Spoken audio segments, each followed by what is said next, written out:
ሰላም ተመልካቾቼ፣ ፖሊሶች ተለቀሃል ካሉት በኋላ እስረኞች ስለተቃወሙ ብቻ በፈቃደኝነት ታስሮ የሰነበተ አንድ ሰው አውቃለሁ። እሱም ሙሉጌታ ተስፋዬ ነው። የኔ ደማቅ ሰዎች ይቀጥላል።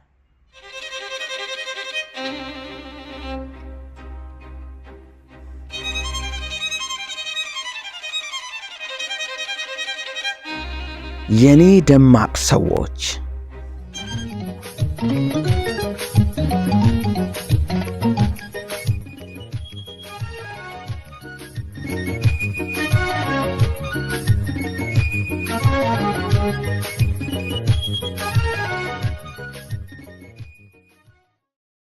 ሰባት በፍቅር መታሰር።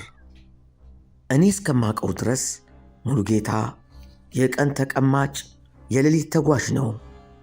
ሰዎች በማይደፍሩት ሌሊት ራሱን በዝግታ እያዳመጠ በጥድፊያ መራመድ ይመቸዋል።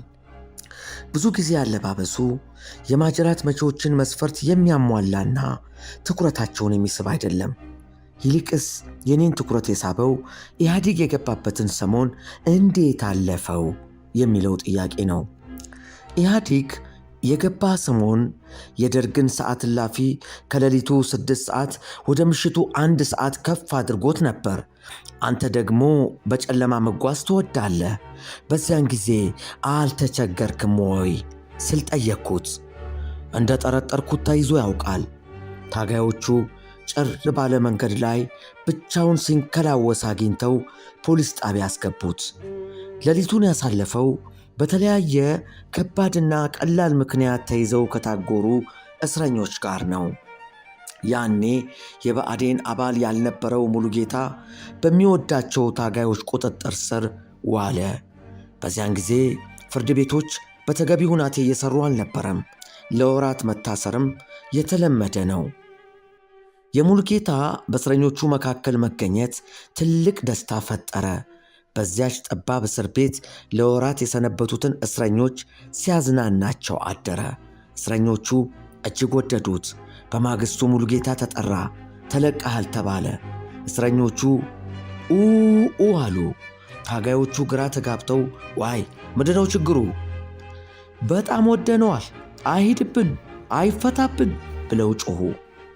ታጋዮቹ ያልተለመደ ፈተና ገጠማቸው። የታገሉት የብዙሃኑን ጥያቄ ለመመለስ ነው። ብዙሃኑ እስረኛ አይፈታብን እያለ ነው። በአንድ በኩል የብዙሃኑን እስረኛ ፍላጎት ለማክበር ፈልገዋል።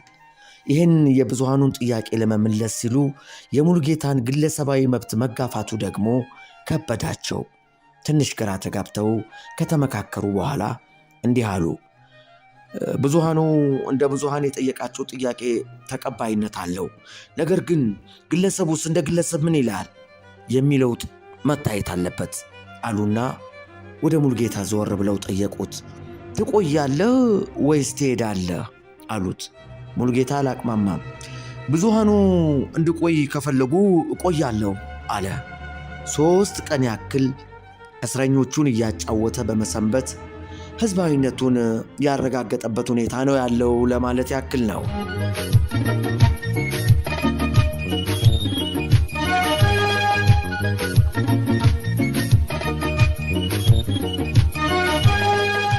ስምንት ግምገማና እንቅልፍ።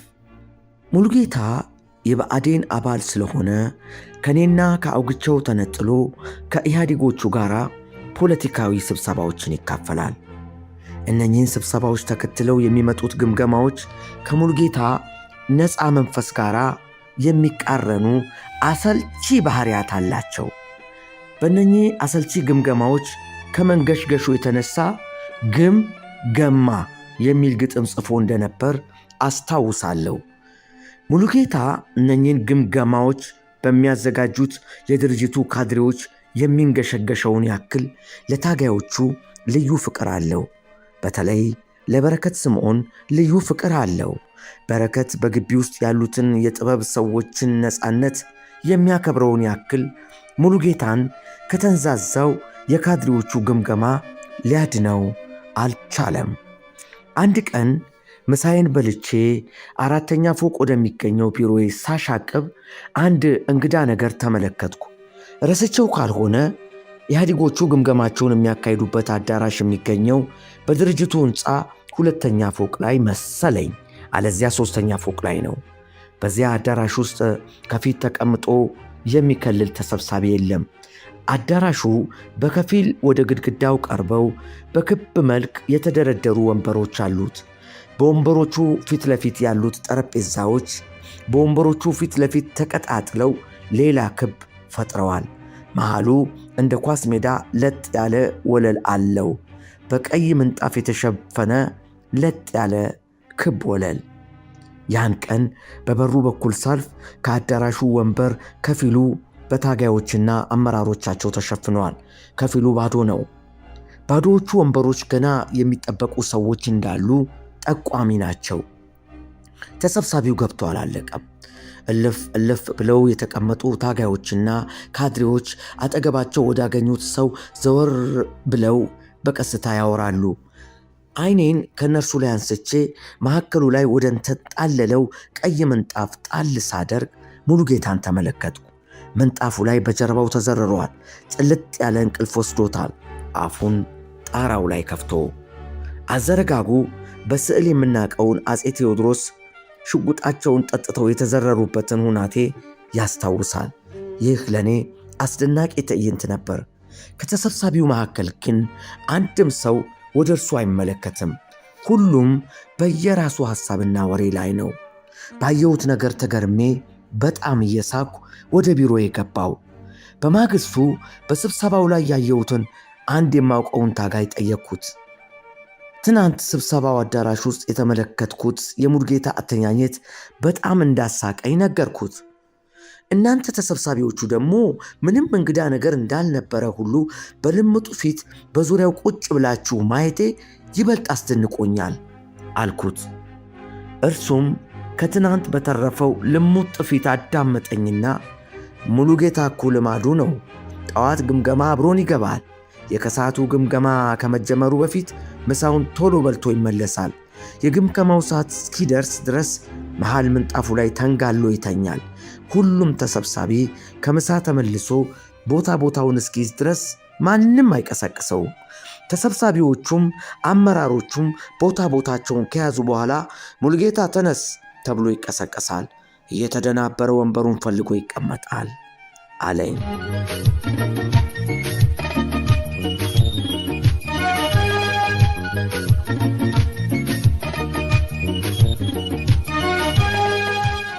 ዘጠኝ ፈጥኖ ደራሿ ስንዱ።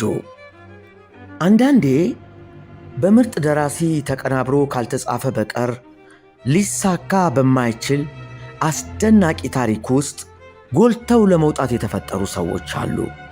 አንዷ ስንዱ ነች።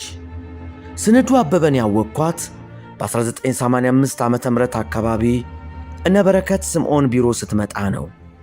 እግረ መንገዷንም አውግቸውንና ሙሉጌታን ለመጎብኘት ወደ እኛ ቢሮ ብቅ ትላለች። እኔ በዚያን ጊዜ ከእንግዳ ሰዎች ጋር በቀላሉ የምግባባ ሰው አይደለሁም። ያን የጉርምስና ዘመኔን የሚያስታውሱ ወዳጆቼ ፊትህ ከሩቅ ይገፈትራል ይሉኝ ነበር። የስንዱ የመግባባት ችሎታ ግን እጅግ በጣም የሚያስደንቅ ነው። የኢህአዴግ ከፍተኛ የፕሮፓጋንዳ ሰዎችን ለመጎብኘት እኛ ቢሮ ትመጣለች። የዚያኑ ያክል የግል ፕሬስ ጋዜጠኞችም ወዳጆቿ ናቸው። ይህን ሁሉ የምታደርገው በግልጽ ነው፣ ያለምንም ፍርሃት። አንድ ቀን ስንዱ ከነበረከት ቢሮ ጎራ ብላ ማሳረጊያዋን እኛ ቢሮ አደረገች። በወቅቱ ሙሉጌታ አልነበረም። በቀጥታ ያመራችው ወደ አውግቸው ጠረጴዛ ነው። ስራዬ ላይ እንዳቀረቀርኩ ፊት ልክ አይደለም፣ ምን ሆነሃል ስትለው ሰማታለሁ። አውግቸውም ደከም ባለ ለሆሳስ ገንዘብ ቸገረኝ አላት። ስንዱም ከአጭር ልቦለዶችህ አንዱን ለአሌፍ መጽሔት ብትሰጥ እኮ 300 ብር ይከፈልህ ነበር አለችው። አሌፍ ማለት ለመጀመሪያ ጊዜ የክቡር ጠቅላይ ሚኒስትር መለስ ዜናዊን ምስል ከእስስት አካል ጋር ቀላቅሎ ያወጣ መጽሔት ነው።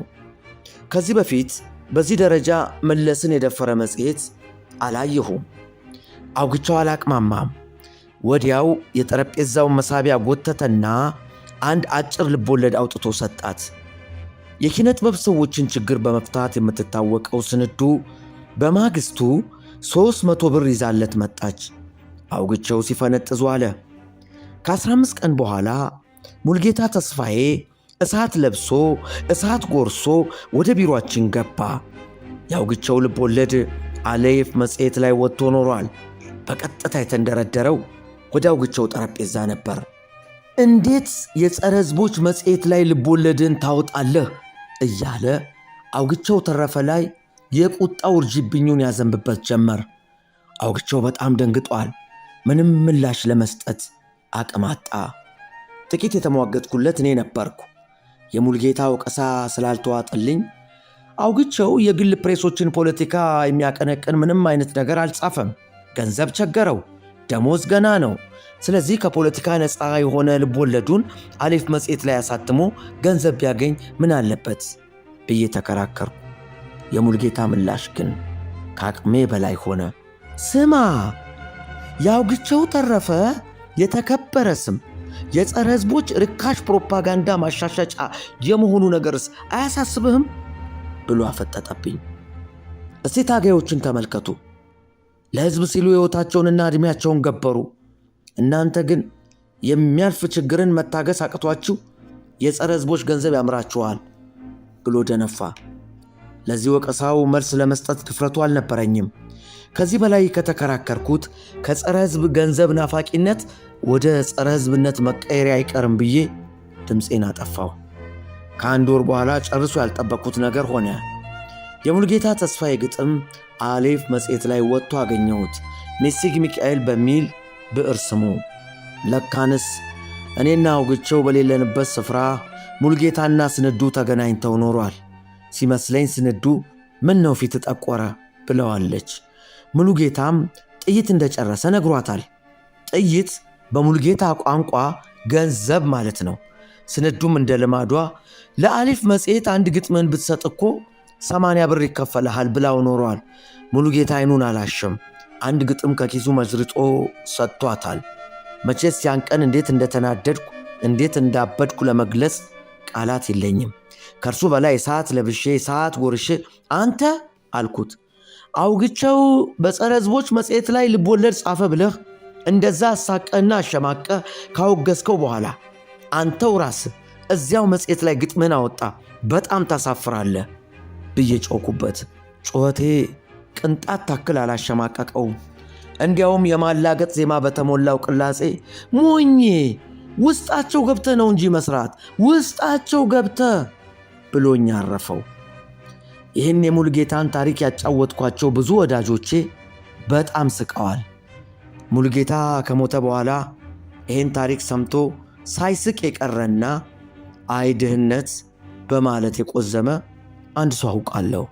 እርሱም በረከት ስምዖን ነው።